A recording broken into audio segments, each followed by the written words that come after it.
Yeah, I think the key thing with earned wage access versus, historical products that were paycheck advances or payday loans is the lending is done only against wages that are earned, not against the paycheck overall. So that amount can go up over the course of the pay period, but is not designed so that, let's say at the start of the pay period, you're lending against the entire paycheck. So that's where the term earned wage access comes in. Welcome to Mission to Grow, the small business guide to cash, compliance, and the war for talent.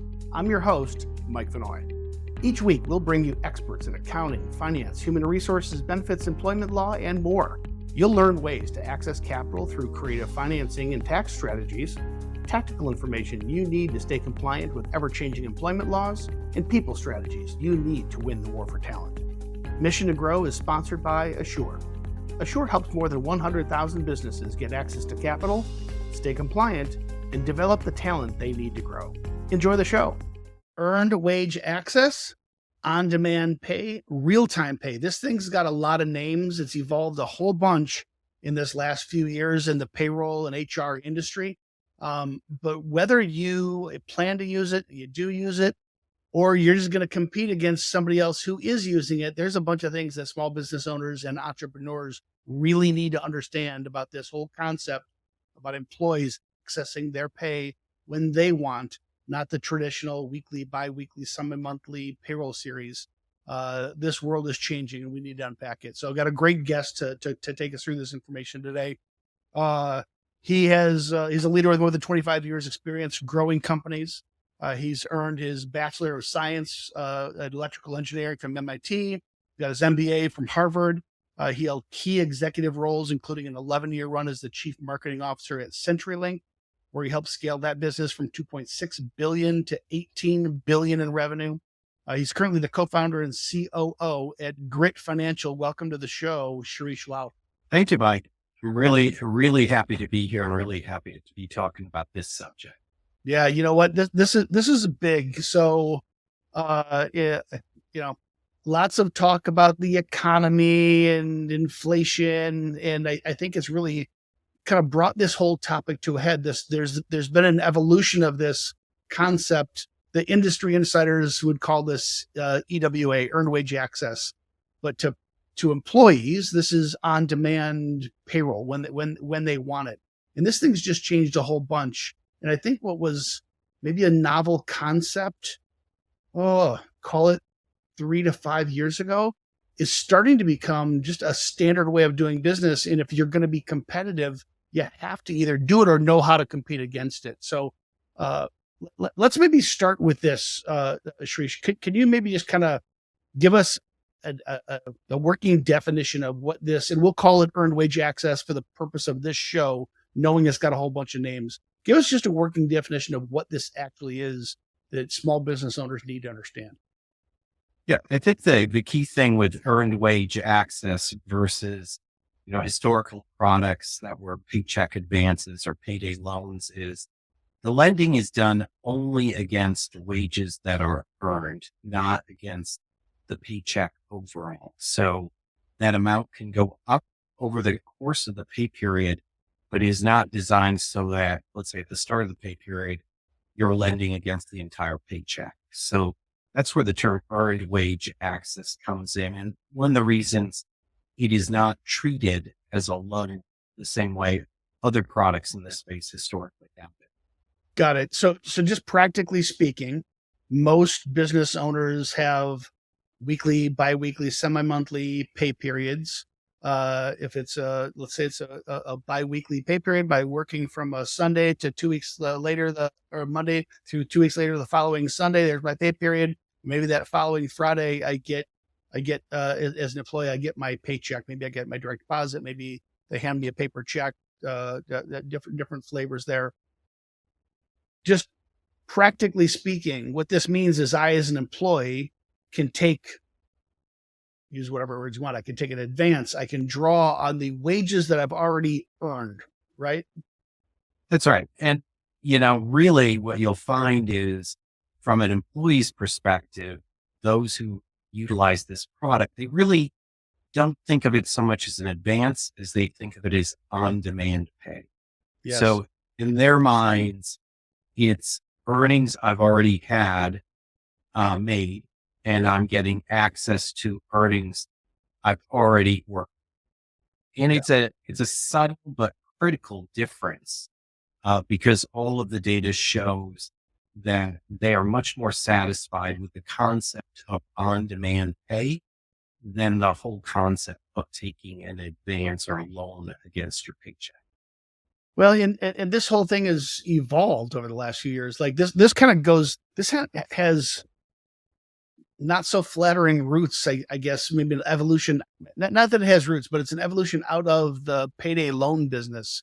Can you just kind of maybe take us through the history? How does the payday loan model work? What is their business model? How they underwrite risk, and therefore why they charge these obscene rates, kind of gouging the people who are most vulnerable? And how is that kind of morphed over time into this digitally centric earned wage access business?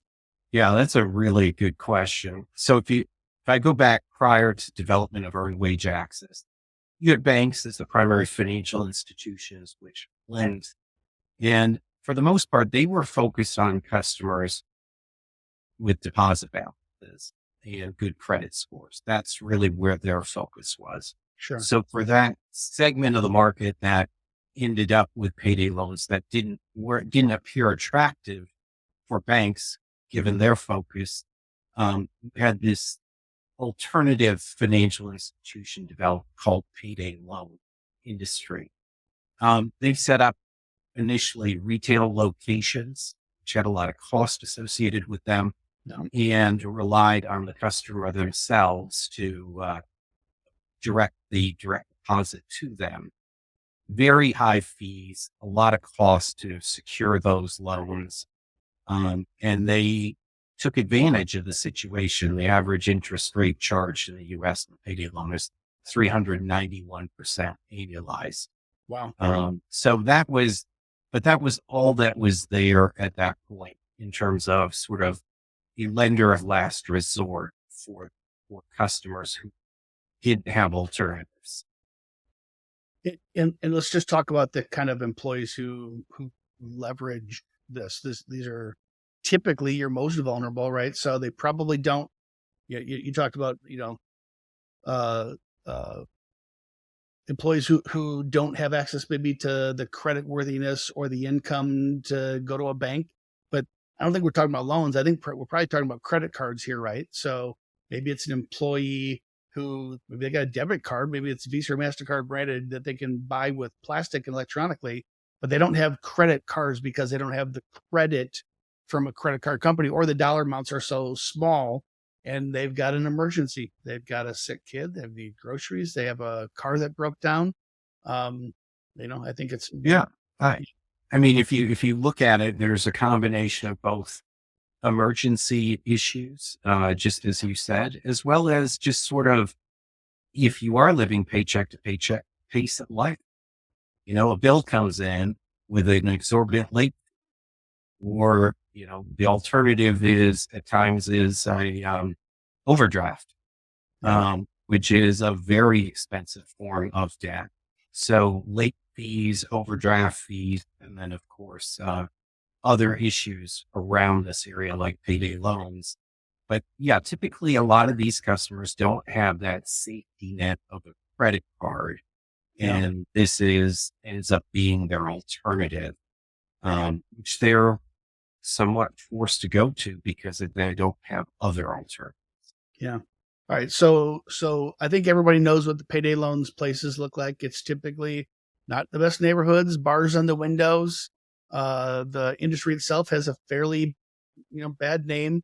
I think regulators are cracking down because of the implied interest rates of these things. How has this thing morphed over time into becoming a real viable tool for employers to offer to their employees? And what makes this now simple for employees to use? Yeah, the great thing about this power of technology. So you had technology set up to integrate with employer systems, payroll systems, and/or timekeeping systems, so that um, a provider could know exactly how much was earned, and through the integration with payroll, put themselves in a position to collect that amount. So it was much lower touch in terms of no storefront, much more efficient in terms of the way funds were advanced in an app to the customer and Yeah. collected from the payroll system. That led to a system that you really saw a much simpler approach for the employees, where through an app they would pay a fee. And it still was, those tend to range from $3 to $5 per advance or on-demand pay transaction, if you will. Yeah. But something that was certainly better than the alternatives they were facing prior to this, without the technology advantage of this new product. And so do I have it right? So basically, so you mentioned the brick and mortar nature of the payday loan folks. There's just also the lack of technology. So it's not difficult to vilify these folks, but they do have legitimate expenses, right? There's the brick and mortar expense, but there's also the risk of someone, hey, here's the last 3 pay stubs from my employer to prove that I make $500 a week. Can you give me an advance on my next one for $250? They have no they have no way of verifying that person could have just got fired or quit that job, and there is no next paycheck. And so they probably have to charge pretty exorbitant fees to underwrite the risk of making that loan. Is that a fair way to describe it? Yeah, that's a fair way to think about it. Yeah. I mean, from a lender perspective, if we want this to be efficient, and there's only way to bring the cost down is to be efficient, Yes. you really need the power of technology. You really need to integrate with the employer systems, the payroll system primarily. And the ability to do that efficiently is critical to this whole process. Yeah. So that's something that really has come forward and allowed for a much better product to be put in place. And that's the product that is hit a real need among a large portion of the population, in terms of the ability to have access to their pay or on-demand pay, Yeah. so that they can cover sort of the pace of life. What if this bill comes in? Why I have this issue? Really gives them the flexibility. And that's why it's become so popular. And so just to kind of unpack what that looks like today. So instead of a brick and mortar business that has big overhead and employees to pay and they're risky transactions, so they have to charge a lot of money because they're going to have big losses that they have to cover, in a modern world where the earned wage access provider, the on-demand pay provider, can plug into payroll systems like ours at Assure, and they have electronic verification. This is an active employee. They're employed right now. Here's their pay history, and so the there's no friction. There's very low labor. There's not a bunch of overhead, so it's a low cost transaction, but also much easier or lower risk to lend the money and advance the money because this employee is an active employee and they're working. So cost comes out of the entire system. Complexity comes out of the entire system and allows employees to essentially access their money before payday for, I'd say, up until the very recent history, for, very near what they would have in an ATM fee, $3 to $5. Am I That's summarizing? right. That's spot on. And I think you hit one other key point, which was simple for the customer. An app, it's easy to use, very, very simple. So much better process for the actual employee going through it. So low friction, everything it is key to why this has taken off and become a very sought after benefit. And I just think about, it's so easy to vilify these folks, for those of us who have maybe done well and are not done well, they're living comfortably. You don't know everybody else's story, and it's easy to judge people. Oh, they must be bad with their money. They didn't save for a rainy day. You don't know what everybody else's story is. They could have a sick kid. They could have a spousal situation that's just impossible. You just don't know. In For someone who's just working their tail off to have to go into maybe a not safe neighborhood after hours of their work because they can't do it during business hours because they got to earn money. The stigma, I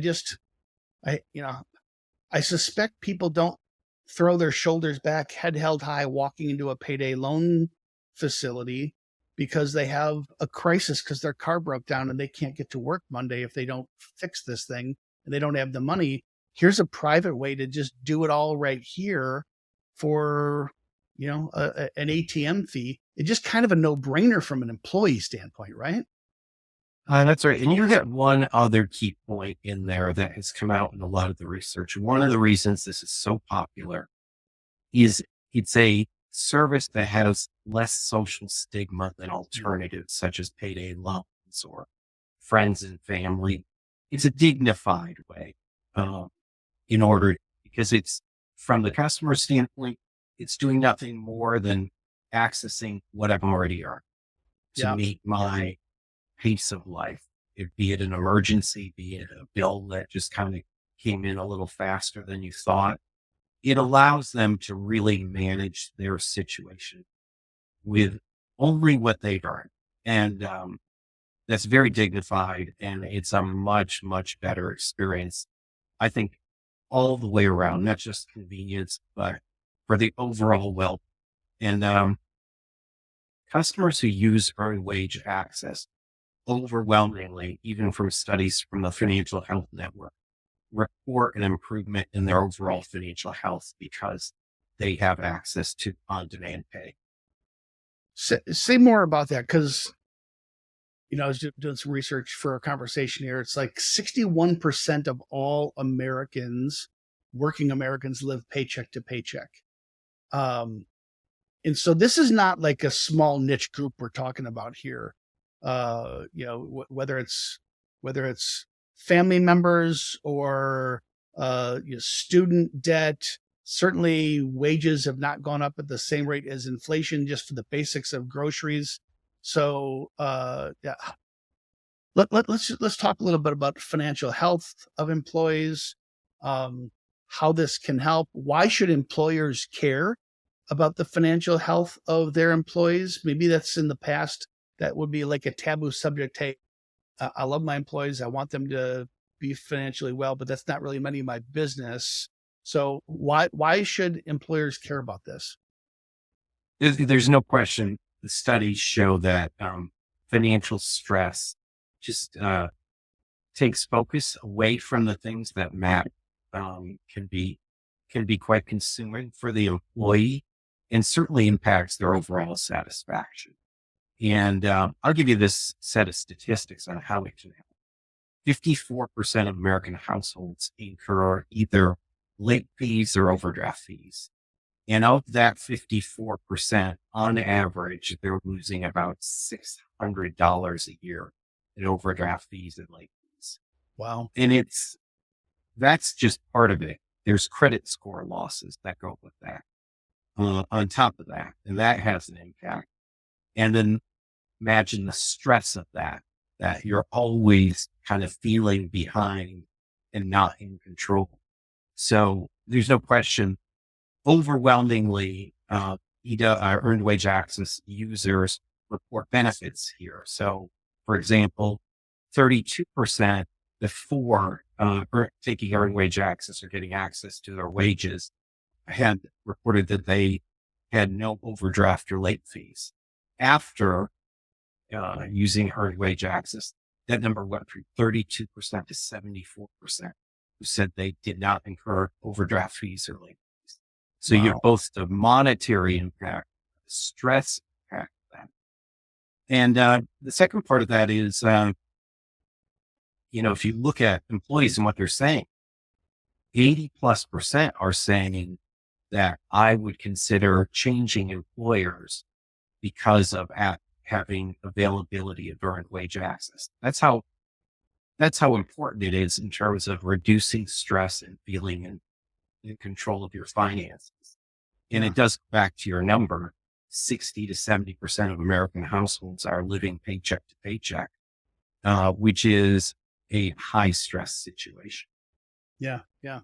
So We talked about the evolution coming out of the payday loan business. This is kind of over the last half decade evolved in a pretty sophisticated, low cost digital, I'd say a mobile first kind of an approach. So doesn't have the social stigma for employees, much lower cost. And their employer is none the wiser. So they're not having to ask for an advance from their boss and have some embarrassing situation. But this thing has evolved even further in this last couple years. We're, do my very best on this show to just make thought leadership, free education for business owners, pitch products here.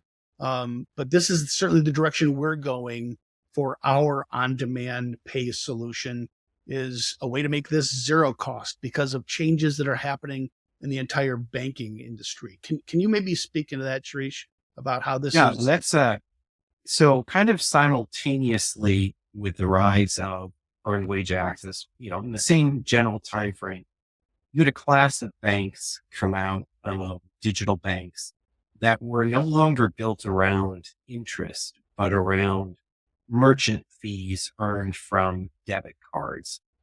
And so the interesting thing about that is, this group that might not have been valued by traditional banks actually spend significant amounts of money on debit cards, which of course, many of them don't necessarily have easy access to credit cards. So debit cards become one of their primary means of spending money on cards.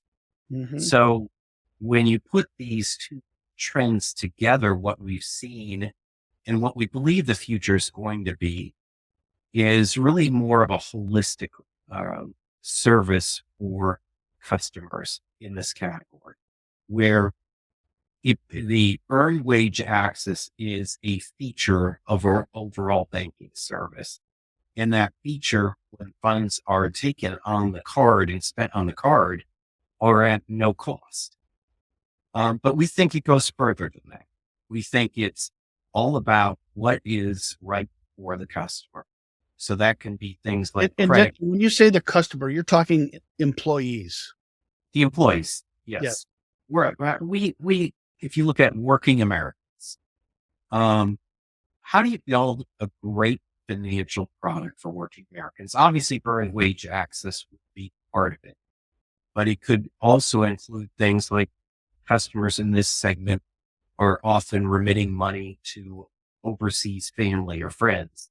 So having that service integrated, credit score repair or credit score establishment is a key concern in this segment. It can really help customers grow, right? Be it purchasing a home or buying a car, being able to establish and improve their credit is really a big deal. So we kind of think the future is not just about earned wage access, but a service that really, really meets the needs, concerns of this customer segment, more broad, of which, of course, is all built around kind of a core banking service. So again, I'm going back in time. Payday loans. I needed money. I had my car broke down. I can't get to work. I can't buy groceries. So I take my pay stubs. I find a way to get there somehow. I show them my pay stubs. They charge me outrageous rates to get advance so I can fix my car and get to work. A lot of friction, a lot of expense, a lot of social stigma in that process. It evolves to a digital process around payroll. So an employee can make their request on a mobile device.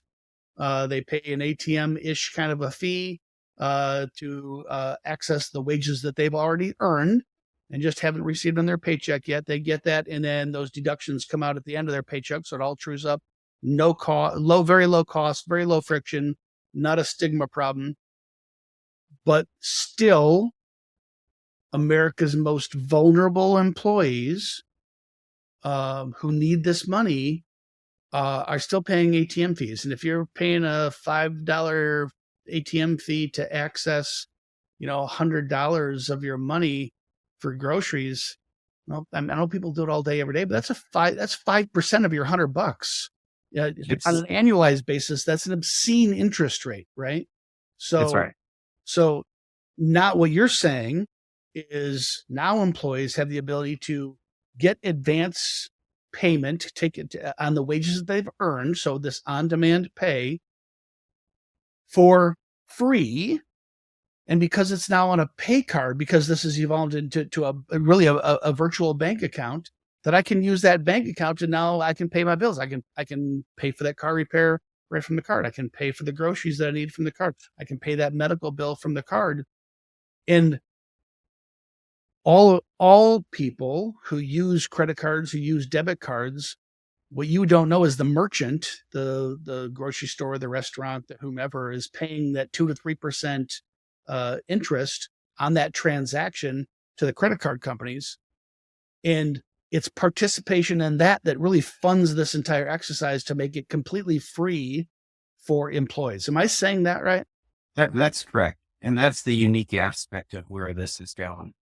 That this becomes, because the focus now with this new type of bank, digital bank, is all about the spend on the debit card and getting those merchant fees that Yeah, you mentioned. So it's Walmart, it's Target, it's wherever you go, it's the merchant that's really footing the bill.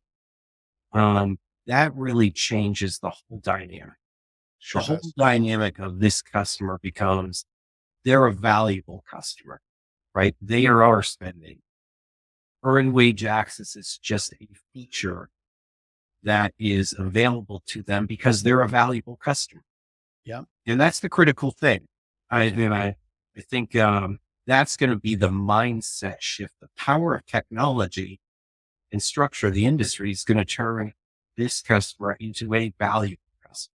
yeah, That's going to get, for some people, it'll be their platinum customer, right?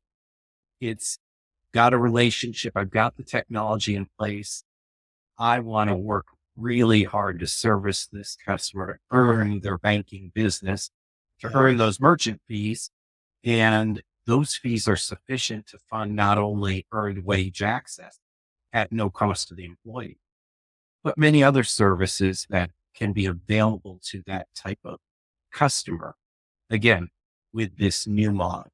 And it's really those two elements, what you said, the change in technology that drove what we saw in earned wage access, along with the shift towards a new type of banking model. Those two trends coming together are really powerful in terms of where we see the future for how this group of employees are served. And the interesting thing about it, at the center of that is the employer. yeah. At the center of it, because the employer, that relationship with the employee, having the payroll system, the employer really becomes a critical element to enable all these capabilities that can be offered to their employees. All right, so I think we've covered it. The evolution from payday loans to this on-demand pay for an ATM-ish kind of a fee to there's a new world of virtual banking that there's enough. The providers can make enough money on the interchange fees from the credit cards that they're able to offer services like this for free to employees and free to the employers. So the cost has come out, the friction has come out. Thankfully, the stigma has come out because employees can do it privately and securely from their mobile device. So we've established that. That's really, really cool. I think, we don't, I probably will have, maybe I'll have you back on another episode. We can just talk about the new world of banking because this is an exciting place. But I think we've established how we got here to be a very low cost, low stigma, free way for people to access their earned wages. Now let's kind of shift. So that's employee focused. Let's shift to the employers. Why should an employer care? Beyond altruistic reasons that they would just simply like to be nice to their employees.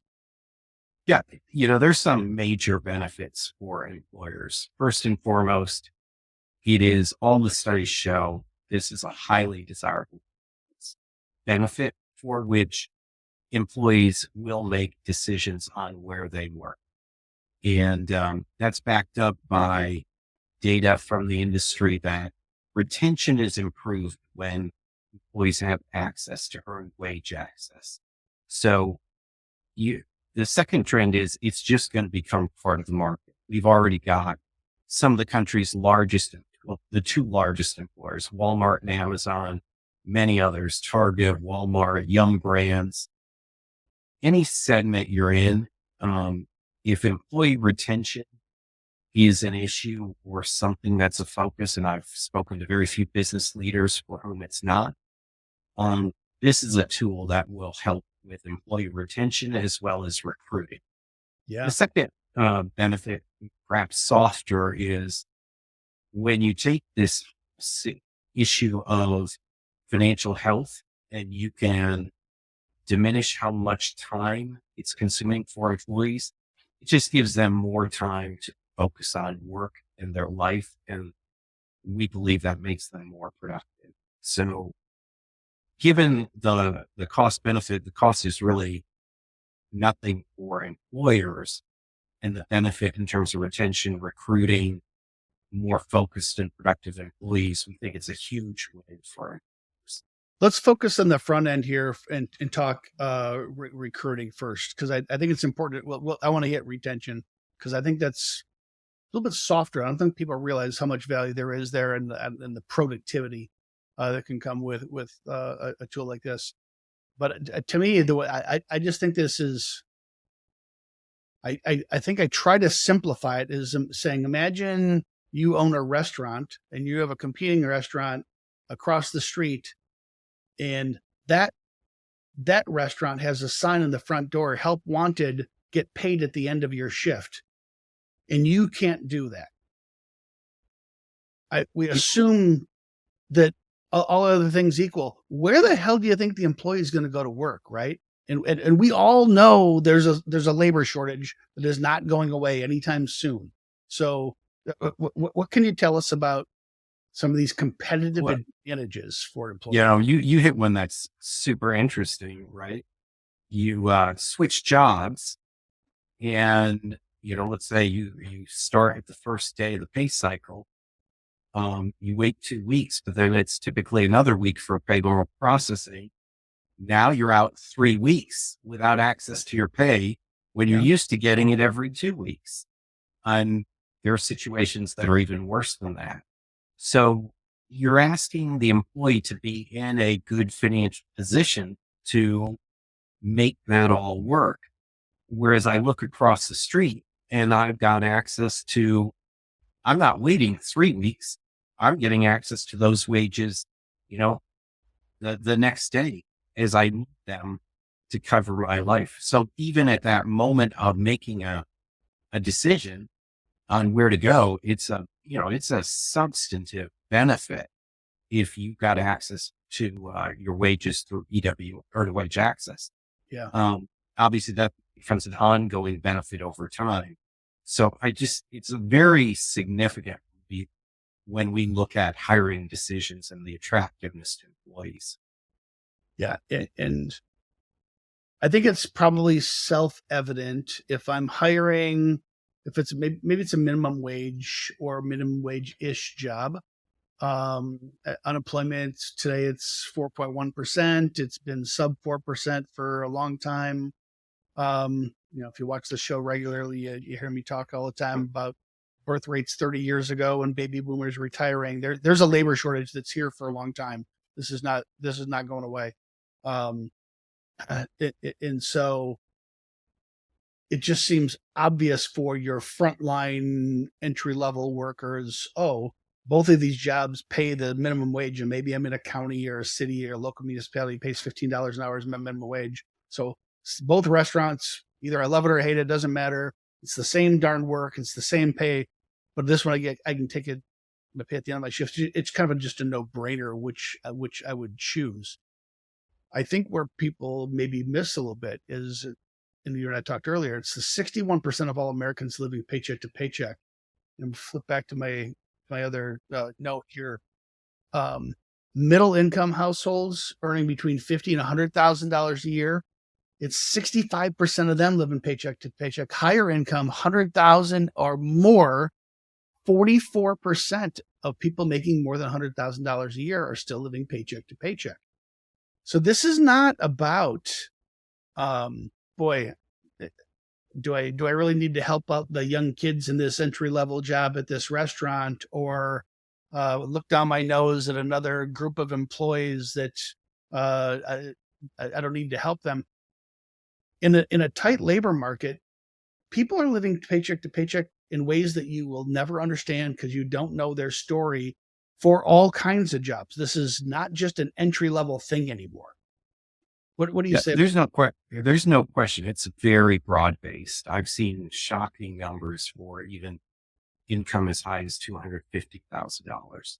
Yeah, And so this is a stress that goes a lot deeper and a lot further than I think any of us imagine unless we're seeing the statistics. And again, it goes back to you're providing a solution that's dignified, right? That takes stress out of it and probably goes a lot further across an employee base than you might imagine because you don't know exactly what the situation is. What each person is dealing with as you add, as you get to older employees that might be in that higher income bracket, they've got children, they've got other yeah, responsibilities that come with time that also put stress, even if you are higher income, still a tremendous amount of stress, yeah. for which a product like this can be highly beneficial. Anything else you can think of we should talk about, Shrisha, on the recruiting end and the front end of how employers should be thinking about this as a tool to recruit employees? No, I think we've hit that one hard. I Yeah. think that is really, there's just a tremendous benefit. And I think the end game here is what will amount to an expectation. We're on that path. Yeah. And I think the inevitability here is, man, I don't have the numbers, but I can just say my own experience 5 years ago. This is a concept I knew some clients taking advantage of. Uh, uh, Now we're in the thousands. A couple years ago in the thousands, now tens of thousands. This thing is kind of rocket shipping because of all the costs coming out, the stigma coming out, the technology advancements. This is kind of starting to become a standard way of doing business for many firms. I'd say we're not over the tipping point yet, but we're getting there quickly. Um, if I would go so far as to say, if you're not offering this to your employees as a competitive advantage, just know you're competing against firms that are, right? That's right. You're absolutely, um, at a disadvantage, if you're not offering this service. Yeah. And of course, you've got some of the bigger firms like Walmart and Amazon that have more resources, let's say, to implement this type of program. But I think one of the other part we're going to see, obviously, quickly is the payroll companies themselves making it easier for employers of all sizes to offer this because it is so fundamental. And I think that's the second piece that you'll quickly see, businesses of any size having the option of being able to offer this kind of service, without, let's say, all the resources of an Amazon. All right, so we talked recruiting. Either you're going to use it as a competitive advantage by offering on-demand pay to your prospective employees, or you're going to compete against the firm that is. So just know that. Now you got the employee on board. What is it about this kind of a service that helps to retain employees? So what it really does, and if you think about, kind of an employee mindset, the more the employee is, if you're in a position where you feel you're doing well financially, your financial health is good, all of the surveys show that employees who use this service feel their financial health is improved. At that point, if the employee feels good financially, they're more likely to stay. The moment you're feeling behind, you can't keep up. Well, at that moment, what's your alternative? Your alternative is maybe I need to go find another job, something that pays me, that just brings this underlying dissatisfaction around your financial health. So what we see in the data is an improvement in financial health leading to a more stable and It's not just it's not theoretical that financial stress impacts performance. If if the financial need is real from your employee, they can't afford groceries, they've got a sick kid, they're going to do whatever they have to in their own self-interest, including maybe it's as simple and seemingly harmless as they're a doing a grocery delivery or Uber driver in the evenings and on the weekends.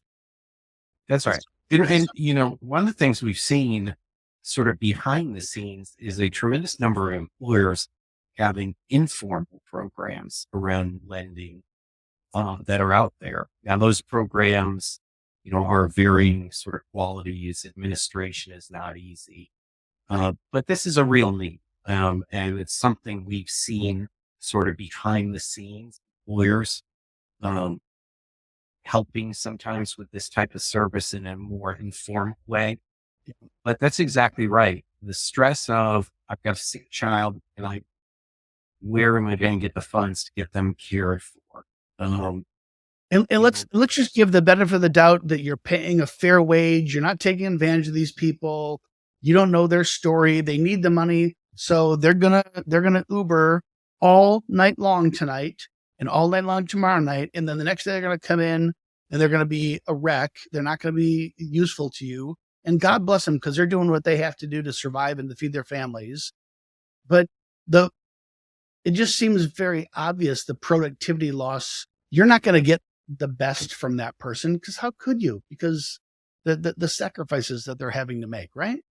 yeah, there's no doubt that once you get into financial stress, it's going to detract in many different ways from the on the job performance, the amount of focus they can have for their job, as well as kind of they start again. You hit that dissatisfaction point that might cause a job search to start just to relieve stress.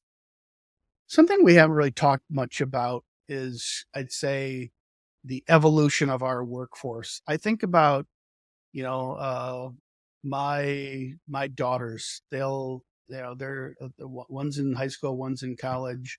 When they'll babysit for someone, like come home from college in the weekend and babysit for the neighbor across the street. My oldest girl, she'll get paid on the ride home on Venmo here. There's just this mentality of why would I wait 2 weeks to get paid for a job? That's not how the world works. Because it's not the world. It's not how the world works in the world that they grew up in, right? So I think I'm curious for your thoughts, Sharice, just on this changing of expectations of a workforce in general and how employers need to accommodate that. So there's certainly for drivers, others in this sort of uh, if you think about apps and putting people to work as what could have been a contractual relationship where they would get paid fairly quickly. It started creating this sort of different perception on how pay should work. And this product, I think over time just feeds into this whole concept of why the paycheck, why shouldn't I have access to my wages as I need them? And that evolution brings in the whole gig worker, uh, Uber type of concept into this mix. And we've seen this younger generation quick to change the way they think about the world and what they expect. Yeah. And if you didn't grow up in their older world, it's not going to take long. And I think we've seen it across many categories where that young worker or that young consumer all of a sudden has this new set of expectations. And this will be another area because you have pressure not just from the growth of earned wage access, you also have pressure from this sort of gig worker economy, both feeding into this changing perception of how pay should be available to the worker. Yeah. Yeah. Can you maybe, I'm curious for your thoughts. I think you have some insights on just financial wellness of employees in general, and maybe just financial wellness of a workforce. And so share with us what you can, but then I encourage folks to hear this through the lens of you're trying to be an employer of choice. How, if you know that your local workforce, your remote workforce, that your talent pool you're trying to draw from, if they're feeling these pains, what can you do as an employer to stand out as a great option? What can you tell us about financial wellness for employees? So look, the more knowledge employees have, the better off they are, right? Having good financial services available to them, um, but also the education of, what are good ways to save money? What's a good way to think about spending, and making sure they have access to great financial services, whatever you can provide, be that 401ks, be it a service like earned wage access. How can you create that environment which makes it easier for them to maximize their resources that they have in terms of what they're earning? And I think ultimately, if you kind of think about it from that perspective, yeah, employee could be making a lot of money, but if they don't know how to really utilize those funds in the best possible way, it may not be enough money, which would lead to a situation where they're dissatisfied and could leave. Yeah. Versus, how do you really put them in the best possible position for long-term success? And it's a combination of using your position as an employer to offer great financial products to your employees and doing everything you can to educate them on how to be financially healthy. Yeah. Anything else that we haven't covered? I mean, we got a lot. Any other aspect to this earned wage access, the new online virtual banking world, and what that means for employees that employers, especially small and mid-sized businesses, need to understand? I think we have covered it, but I do think the one thing, if you kind of take this shift to its natural instinct, the employer, by offering, is really a key focal point now for this new category of products that can create a lot of value for their employees, and they can get a lot of benefit for those. So it's a key position that perhaps has changed with this evolution of technology. Yeah. And I just would I know every employer is busy, particularly small business, but I would highly, highly recommend just staying abreast of this area, because this is changing quickly, and it can have a major impact both for your employees and their overall wellness, but also for the business in terms of retention and all the things that come with having a great workforce. Yeah. I'll maybe recap. We're at a new inflection point, this evolution out of kind of maybe a dark business for the payday loan business, because it's become so digitized, and so much friction has come out of the process, and therefore so much cost and risk has come out of the process. And the most recent advances in online virtual banking, there just has never been a time before where an employer could offer an incremental capability for people to get paid as they've earned the wages, don't have to wait till the end of the pay period. So it's a no-brainer, obvious win for the employee. And at the same time, they have an opportunity to outcompete your top competitor, the business across the street, or just the same general labor pool. Maybe you're on a restaurant and the people could work for you. It's not the restaurant across the street. Maybe it's the retailer across the street, the manufacturer down the road. It's the same labor pool that gives you either a competitive advantage or you're going to have to compete against those folks. And there's never probably been a time that you could do all that wasn't going to cost you a single dime as an employer. At a time when, man, just coming out of election, I know that all kinds of constitutional amendments and propositions and whatnot, there's a ton of them that unemployment rates have gone up, paid sick leaves, all kinds of states have added all kinds of additional regulation. This is going to get more and more complex to run a business, and small business owners who don't have the expertise in the capital to keep up with all this kind of stuff. Man, here's a way to get a competitive advantage that is a win for you and win for your employees and costs nothing. This is something you've got to check out. Yeah, I couldn't agree more that this is such a win-win. Sort of a unique sort of thing coming about with the changes in technology and really putting these pieces together. It's a tremendous win-win, and it's certainly an opportunity you wouldn't want to miss. You'd at least want to really investigate because it's such.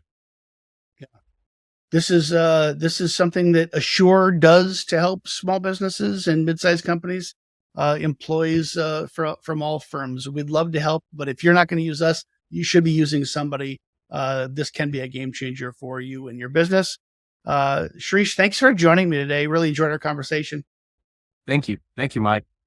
And thanks to everybody else for the conversation. Until next week, thanks for letting us be part of your mission to grow. That's it for this episode of Mission to Grow. Thanks for joining us today. For show notes and more episodes, visit us at missiontogrowth.com.